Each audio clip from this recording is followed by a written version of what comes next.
In the summer of 1914, Europe stood at the zenith of its power, a beacon of progress and prosperity. A golden age where empires flourished and innovation promised an even brighter future. Yet, beneath this veneer of tranquility, a storm was brewing, threatening to shatter the continent's fragile peace. The subtle rumble of distant thunder, a prelude to the cataclysm that would soon engulf the world. This is the story of how a continent, seemingly at its peak, teetered on the brink of an unprecedented global conflict. Decades of simmering rivalries, imperial ambitions, and complex alliances laid the groundwork for disaster. France and Germany, ancient adversaries, eyed each other with suspicion, their borders a constant source of tension. Germany, a newly unified and ambitious power, sought its place in the sun, challenging Britain's naval supremacy. The Kaiser's vision of a powerful German fleet fueled an arms race, escalating tensions across the North Sea. Meanwhile, the ancient empires of Austria-Hungary and the Ottomans grappled with internal strife and nationalist movements. Ethnic and political divisions threatened to tear these multi-ethnic states apart from within. In response to these growing threats, nations forged intricate webs of secret alliances. The Triple Entente and the Triple Alliance, designed for security, inadvertently created a domino effect. Each agreement, a pledge of mutual defense, meant a localized conflict could quickly engulf the entire continent. The Balkans, a region of intense nationalist fervor, became the flashpoint, a true powder keg. Serbia, a newly independent nation, harbored ambitions of uniting all South Slavs, clashing with Austro-Hungarian interests. The stage was set, the actors in place, awaiting the spark that would ignite the inferno. That spark came on June 28, 1914, in the city of Sarajevo, capital of Bosnia-Herzegovina. Archduke Franz Ferdinand, heir to the Austro-Hungarian throne, arrived for a state visit. His presence, a symbol of imperial power, was met with both fanfare and fervent nationalist resentment. A group of young Bosnian Serb nationalists, the Black Hand, plotted his assassination. The first attempt, a hand grenade, missed its target, exploding behind the Archduke's car.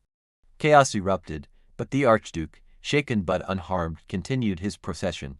Later that day, a fateful wrong turn by the driver sealed his destiny. Gavrilo Princip, one of the conspirators, found himself unexpectedly face-to-face with his target. In that moment, a single shot echoed through the streets of Sarajevo, changing the course of history forever. The assassination of Archduke Franz Ferdinand was not merely a tragic event. It was the match that lit the fuse of Europe's powder keg, triggering a chain reaction of declarations of war. Austria-Hungary, seeking retribution, issued an ultimatum to Serbia, backed by Germany. Serbia, unable to meet all demands, turned to its ally, Russia, for support. Russia's mobilization prompted Germany to declare war, fearing a two-front conflict. France, bound by its alliance with Russia, was drawn into the escalating conflict. Across the continent, nations began to mobilize their armies, a grim procession towards war. Families waved goodbye, unaware that for many, it would be their last farewell. The German military, anticipating a swift victory, enacted the Schlieffen Plan. This audacious strategy aimed to quickly defeat France by bypassing its heavily fortified border. The plan called for a rapid invasion of neutral Belgium, a move that would draw Britain into the war. Britain, a guarantor of Belgian neutrality, could not stand idly by. The invasion of Belgium was the final trigger, transforming a regional dispute into a global conflict.